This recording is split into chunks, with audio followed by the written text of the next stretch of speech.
Dear friends, today we shall learn about language function. Friends, what is language function? આ language function શું છે?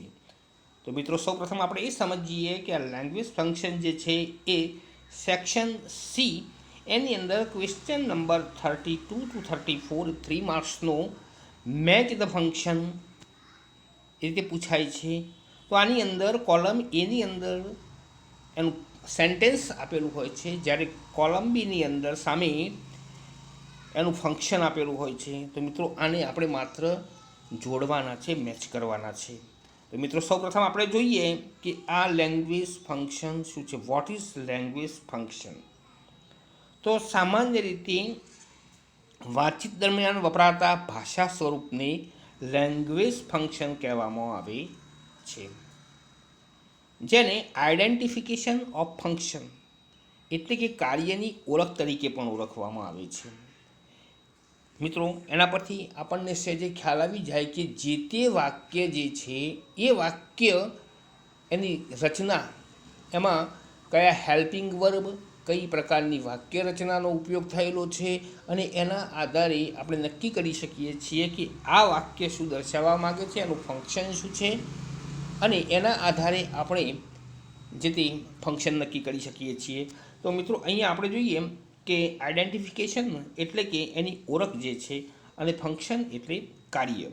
તો આ બંને શબ્દોને આપણે પહેલાં સમજી લેવાના છે કે આઈડેન્ટિફિકેશન ઓફ ફંક્શન, કાર્યની ઓળખ. મિત્રો વાક્ય આપેલું હોય એના પરથી આપણને ખબર પડે કે આ સેન્ટેન્સ કન્સ્ટ્રક્શન જે છે કઈ પ્રકારનું છે, અને એનું ફંક્શન સામે છે, એટલે ફંક્શનને તમે આસાનીથી મેચ કરી શકો છો. તો સૌપ્રથમ મિત્રો આપણે જોઈએ કે વાક્ય રચનાને આધારે આપણે આ ફંક્શનને ઓળખી શકીએ છીએ. દાખલા તરીકે આઈ કેન રન, હું દોડી શકું છું. તો એમાં વાક્યની અંદર કેન છે, મિસ એનો મતલબ એ થાય છે કે એ શું બતાવે છે? એબિલિટી, ક્ષમતા બતાવે છે. તો it's describing ability, showing ability, expressing ability, એની અંદર એબિલિટી છે. એટલે એ વાક્ય જે છે એની અંદર કેન હેલ્પિંગ વર્બ વપરાયું છે, એ એબિલિટી દર્શાવે છે. માટે એનું જે ફંક્શન છે એ શોઈંગ એબિલિટી. એ જ રીતે મિત્રો આપણે આ પ્રકારના જે ફંક્શન છે એ ફંક્શનની વન બાય વન સમજવાનો પ્રયત્ન કરીશું. તો આ ફંક્શન કેટલા છે? અહીંયા મેં તમને તમારી સામે 4 ફંક્શન મૂકેલા છે જુદા જુદા. તો એ ચારે ચાર ફંક્શનને ફોલો થશો. મિત્રો આ માત્ર વિડીયો જોવાથી નહીં, પણ અહીંયા જે આપેલું ફંક્શન છે એની ક્રમશઃ નોંધ કરી લેશો, write down in your notebook. ત્યારબાદ આવા પ્રકારના વાક્યો જે છે એને અલગ તારવી અને you can make the notes of language function. And first of all I shall show you first function, expressing ability. મિત્રો please write down expressing ability. Ability એટલે કે ક્ષમતા. આ ક્ષમતા વ્યક્ત કરવા માટે હવે આપણે કેનનો ઉપયોગ કરીએ છીએ. તો એ પ્રકારના જે વાક્યો જે છે એને આપણે સમજી લઈશું. તો મિત્રો સમજી લઈએ કે અમુક વ્યક્તિમાં અમુક કાર્ય કરવાની જે ક્ષમતા રહેલી છે, એનામાં શક્તિ રહેલી છે, એમાં સામર્થ્ય રહેલું છે, તેવું દર્શાવવા માટે અંગ્રેજીમાં સહાયકારક ક્રિયાપદ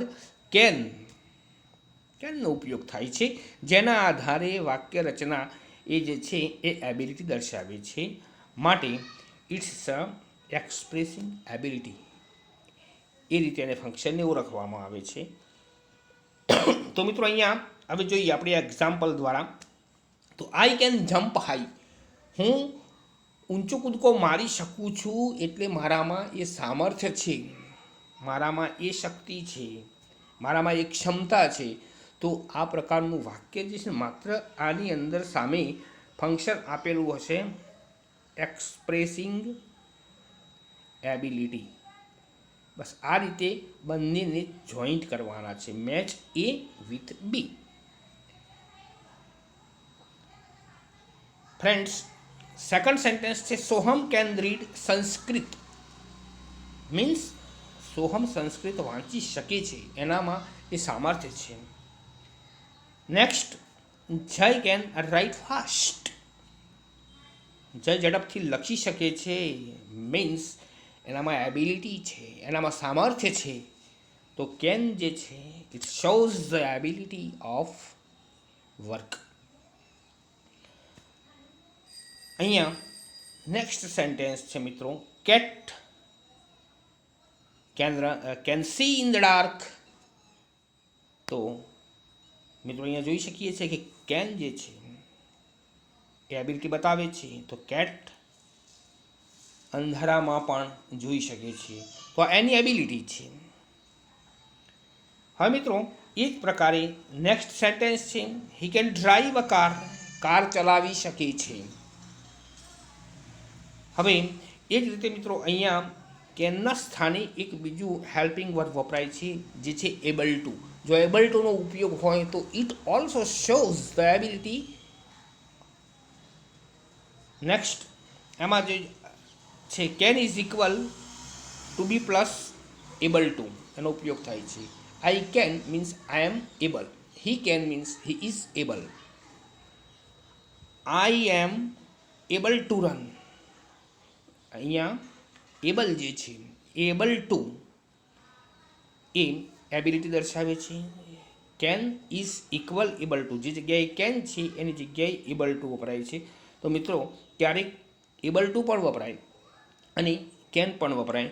તો આ બંને જે હેલ્પિંગ વર્બ્સ છે are showing ability. Next sentence છે મિત્રો, you are able to sing. તમે ગાવા માટે સમર્થ છો, સક્ષમ છો. She is able to speak. બોલવા માટે સમર્થ છે. નેક્સ્ટ સેન્ટેન્સ છે he is able to dance. Dance કરવા માટે સમર્થ છે. We are able to walk. અમે ચાલવા માટે સમર્થ છીએ. તો મિત્રો અહીંયા જુદી જુદી પ્રકારના જે હેલ્પિંગ વર્બ્સ છે કેન અને એબલ, એનો ઉપયોગ કરી અને આપણે એક ફંક્શન જોયું કે જે છે શોઈંગ એબિલિટી, એક્સપ્રેસિંગ એબિલિટી, અથવા તો ધે આર ડિસ્ક્રાઇબિંગ એબિલિટી. એ જ રીતે ફ્રેન્ડ્સ અહીંયા બીજું હેલ્પિંગ વર્બ તમે નોંધી લેશો, એ છે એક્સપ્રેસિંગ પોસિબિલિટી. પોસિબિલિટી મીન્સ શક્યતા અથવા સંભાવના. કોઈ પણ કાર્ય એની શક્યતા છે, અને ગુજરાતીમાં આપણે બોલીએ છીએ કદાચ. એ કદાચના એ કદાચ શબ્દમાં શું છે, થાય ખરું અને ન પણ થાય, એમાં સંભાવના છે, પોસિબિલિટી છે. તો એના માટે મિત્રો એ શક્યતા વ્યક્ત કરવા માટે અહીંયા જે ફંક્શન છે એ છે પોસિબિલિટી. તો એની અંદર હેલ્પિંગ વર્બનો ઉપયોગ થાય છે મિત્રો મે. આ મે સહાયકારક ક્રિયાપદ દ્વારા પોસિબિલિટી દર્શાવવામાં આવે છે. તો એના કેટલાક એક્ઝામ્પલ છે, એ એક્ઝામ્પલને આપણે ફોલો થઈ અને આને સમજી લઈશું. તો મિત્રો અહીંયા જે છે યુ મે હેલ્પ મી. તમે કદાચ મને મદદ કરી શકો છો. તો અહીંયા કદાચમાં શું છે, મદદ કરે ખરો અને ન પણ કરે. તો એ બંને વચ્ચે જે પોસિબિલિટી છે, સંભાવના છે, એને દર્શાવવા માટે મેનો ઉપયોગ થાય છે. અને મે દ્વારા આપણે આ ફંક્શન દર્શાવી શકીએ છીએ પોસિબિલિટી. મિત્રો અહીંયા સેકન્ડ સેન્ટેન્સ છે ઇટ મે રેઇન ટુડે.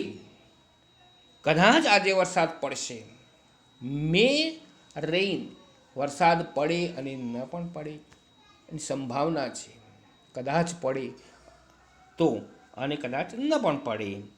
તો આ બંને જે છે એ વાક્યો શોઈંગ એબિલિટી, પોસિબિલિટી એટલે કે સંભાવના અથવા શક્યતા દર્શાવે છે. He may come tomorrow. તે કદાચ આવતીકાલે આવશે. તે કદાચ આવતીકાલે આવશે. It's not sure. આવશે અને ન પણ આવે. તો મે દ્વારા પોસિબિલિટી દર્શાવવામાં આવે છે. શી મે ગો ટુડે, કદાચ તે આજે જશે, જાય ખરી અને ન પણ જાય. તો એની અંદર મે દ્વારા આ વાક્યમાં પણ પોસિબિલિટી દર્શાવવામાં આવી છે.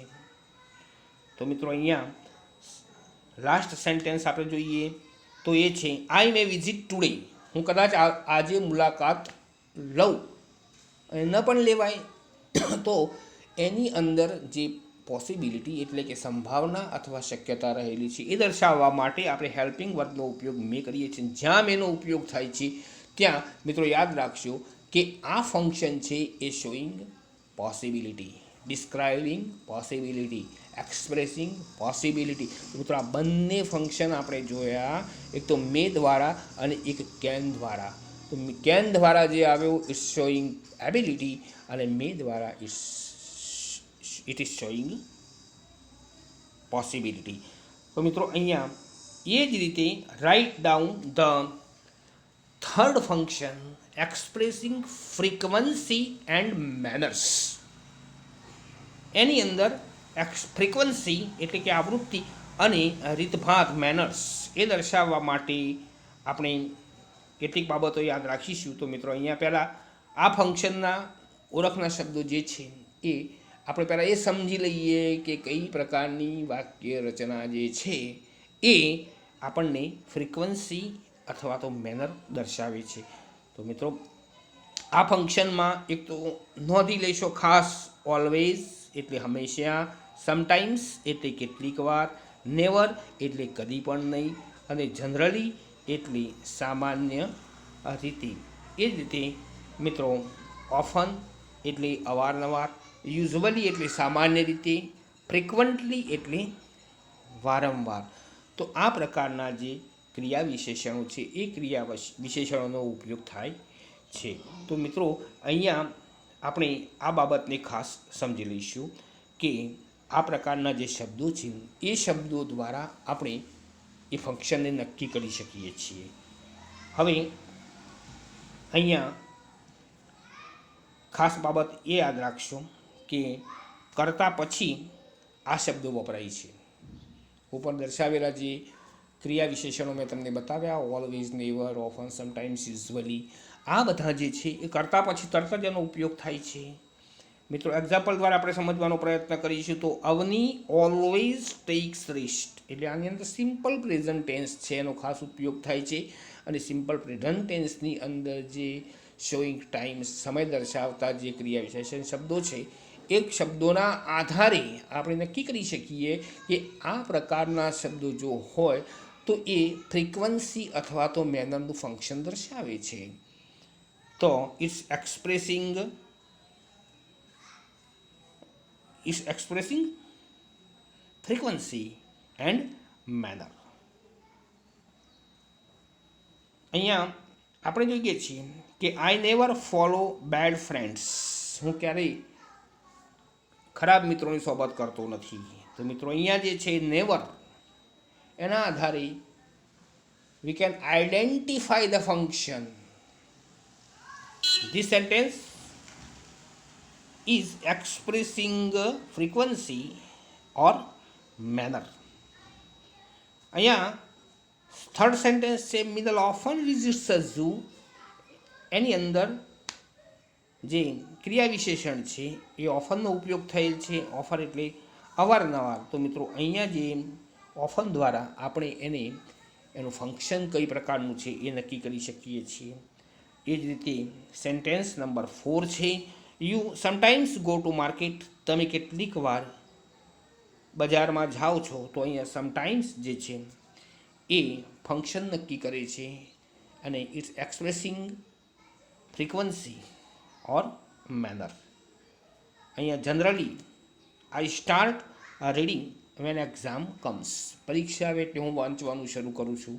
તો જનરલી જે છે એ એનું ફંક્શન નક્કી કરે છે.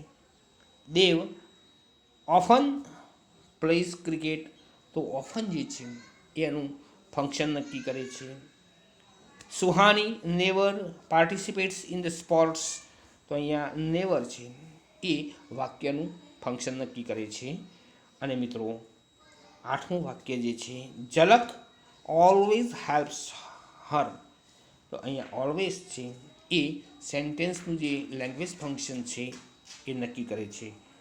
તો મિત્રો અહીંયા આપણે આ રીતે એના કેટલાક આઈડેન્ટિફિકેશન્સ છે, એ આઈડેન્ટિફિકેશન્સ દ્વારા આપણે એનું લેંગ્વેજ ફંક્શન નક્કી કરીશું. અને મિત્રો નંબર 4 જે છે એને પણ તમે ખાસ રાઇટ ડાઉન ઇન યોર નોટબુકમાં નોંધી લેશો કે ડિસ્ક્રાઇબિંગ ધ પાસ્ટ ઇવેન્ટ્સ, એટલે કે ભૂતકાળની ક્રિયાઓને વર્ણવવા માટે આનો ઉપયોગ થાય છે. Describing the past events, past એટલે ભૂતકાળ. તો ભૂતકાળની જે ક્રિયાઓ છે આનો મતલબ એ છે કે આ વાક્ય રચનાની અંદર વપરાતા જે વર્બ્સ છે એ વર્બ્સ એ પાસ્ટ ટેન્સના હોઈ શકે છે. તો આ પાસ્ટ ટેન્સ જે છે એનો ઉપયોગ જ્યાં થયો હોય ત્યાં મિત્રો ખાસ યાદ રાખવી કે એનું ફંક્શન નક્કી કરે છે, વર્બ્સ એનું ફંક્શન નક્કી કરે છે કે આ ફંક્શન જે છે એ ડિસ્ક્રાઇબ શાનું કરે છે, તો એનું ડિસ્ક્રિપ્શન જે છે એ પાસ્ટ ઇવેન્ટ્સનું છે. તો અહીંયા મિત્રો આ બાબતને ખાસ સમજી લઈએ કે પાસ્ટ ટેન્સ એટલે ભૂતકાળની ક્રિયાઓનું વર્ણન કરવા આ ખાસ વપરાય છે. અને આ ફંક્શનમાં મુખ્યત્વે સિમ્પલ પાસ્ટ ટેન્સ અને બીજો છે ધ કન્ટિન્યુઅસ પાસ્ટ ટેન્સ, એટલે કે ચાલુ ભૂતકાળ, સાદો ભૂતકાળ અને ચાલુ ભૂતકાળ. મીન્સ ભૂતકાળ જે છે એની અંદર ખાસ સમાયેલો હોય. તો આ વાક્ય રચના પરથી, એના વર્બ ફોર્મ પરથી આપણે we can decide that the sentence shows the function of past events, એટલે કે ભૂતકાળની ઇવેન્ટ્સ જે છે એનું વર્ણન આ વાક્ય દ્વારા કરવાનું છે. તો મિત્રો આની અંદર આપણે એક્ઝામ્પલ દ્વારા ફોલો થઈશું તો જલ્દીથી ક્લિયર થશે. Vihaan won the quiz competition last week. તો અહીંયા વિનનું ભૂતકાળ જે છે એ વોન છે. તો માત્ર આ વર્બના આધારે વી કેન ડિસાઇડ, આપણે નક્કી કરી શકીએ કે this sentence shows the function of description of past events. ભૂતકાળની રચના જે છે એના આધારે આપણે એને પાસ્ટ ઇવેન્ટમાં મૂકી શકીએ છીએ. તો મિત્રો અહીંયા સેકન્ડ સેન્ટેન્સ છે કે આ was reading it shows past continuous tense. ચાલુ ભૂતકાળનો ઉલ્લેખ કરે છે. તો ભૂતકાળ જે છે એ ખાસ અગત્યનો છે. અહીંયા એના આધારે આપણે નક્કી કરી શકીએ છીએ કે this sentence shows past events. Third sentence છે મિત્રો, Anju got a gold medal in the race. એને ગોલ્ડ મેડલ મળ્યો. તો અહીંયા ગેટનું જે ભૂતકાળ છે એ છે ગોટ. તો એના આધારે આપણે ફંક્શન નક્કી કરી શકીએ છીએ. નેક્સ્ટ સેન્ટેન્સમાં મિત્રો, boys were shouting when teacher enter the class. તો અહીંયા were shouting it shows past continuous tense. તો મિત્રો એના આધારે આપણે એનું ફંક્શન જે છે એ નક્કી કરી શકીએ છીએ. અને અહીંયા વિઝિટેડ છે, ઝલક વિઝિટેડ માય સ્કૂલ લાસ્ટ મંડે. તો એની અંદર વર્બ જે વિઝિટેડ છે એ પાસ્ટ દર્શાવે છે. અને એના આધારે વી can decide the function of the sentence, language function એનું એના પરથી નક્કી થાય છે. તો મિત્રો અહીંયા જુદી જુદી પ્રકારના જે 4 ફંક્શન છે એ ફંક્શનને નોંધ કરી લેશો અને ટ્રાય ટુ અન્ડરસ્ટેન્ડ, એને સમજવાનો પ્રયત્ન કરશો, એનું મનન કરશો, એનું ચિંતન, એનું થિંકિંગ કરવાનું, વારંવાર એને વાગોરવાનું કે ભાઈ આ પ્રકારનું ફંક્શન છે. તો એ ફંક્શનની અંદર અહીંયા કઈ કઈ માહિતી આપવામાં આવી, આ માહિતીને કલેક્ટ કરી એને ફોલો થઈ અને આ પ્રકારના વાક્યો જ્યાં જ્યાં મળે એને અલગ નોટ કરી રાખશો. કે સૌપ્રથમ આપણે લખીએ કે ભાઈ એનું શોઈંગ અથવા એક્સપ્રેસિંગ એબિલિટી. તો એબિલિટીની અંદર વાક્યો કેટલા છે, તો નોટ ડાઉન 50 સેન્ટેન્સીસ, 50 વાક્યો લખી નાખો. તો you can never forget it, એને તમે ક્યારે ભૂલી ન શકો. નેક્સ્ટ પછી બીજું આવ્યું તો એક્સપ્રેસિંગ પોસિબિલિટી. એમાં મેનો ઉપયોગ કરી write down 50 sentences in your notebook, make notes of sentences. તો you can easily remember them. Next મિત્રો આપણે આગળનું જોયું કે ભાઈ એની ફ્રીક્વન્સી અથવા મેનર છે તો એ પ્રકારના વાક્યની નોટ બનાવો. અને ત્યારબાદ આપણે પાસ્ટ ઇવેન્ટ્સના કેટલાક વાક્યો જોયા. તો આ પ્રકારે I have given you only the examples but you should make note yourself. તમારી જાતે નોટ બનાવવી પડે અને અને વાંચવાનો પ્રયત્ન અને પુનરાવર્તન કરવાનો પ્રયત્ન કરશો તો મિત્રો grammar is not difficult, it's very easy. But how you prepare, it depends on how your preparation is. તમારી પ્રિપેરેશન કેવી છે એના ઉપર ડિપેન્ડ રાખે છે. તો મિત્રો ખાસ અહીંયા મેં તમને 4 પ્રકારના ફંક્શન બતાવ્યા છે: ability, possibility, frequency and manner અને ડિસ્ક્રાઇબિંગ ધ પાસ્ટ ઇવેન્ટ્સ, ભૂતકાળની ક્રિયાઓનું વર્ણન. તો મિત્રો આ ખાસ એની તમે નોંધ કરી લેશો અને વારંવાર એને વાગોરવાનો પ્રયત્ન કરશો તો અવશ્ય એ યાદ રહી જશે. મિત્રો આ પ્રકારે એને ફોલો થતા રહેશો તો your success is in your feet. Thank you very much.